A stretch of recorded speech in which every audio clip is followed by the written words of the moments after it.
If you're a fan of speed and luxury, the name BMW says it all. This German brand has created true legends on the streets and the racetrack. Today we're talking about 5 of the greatest and most powerful BMW models ever made cars that made the world respect the letter.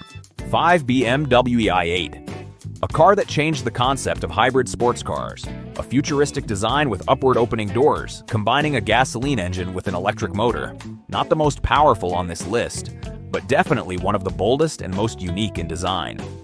4. BMW M3E46. One of the most perfectly balanced BMWs ever built.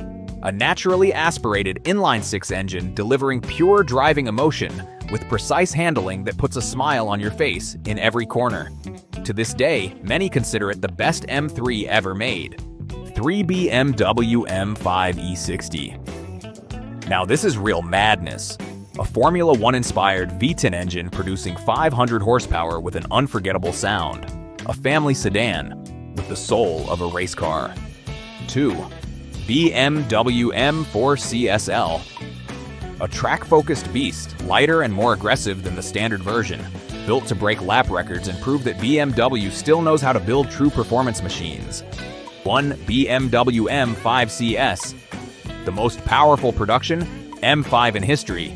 635 horsepower, terrifying 0 to 60 acceleration, and full luxury at the same time. This isn't just a car, it's a statement from BMW. Those were the top 5 BMW models of all time. Now the question is, which one would you choose if you had the keys? Let me know in the comments, and don't forget to like and subscribe for more amazing car content.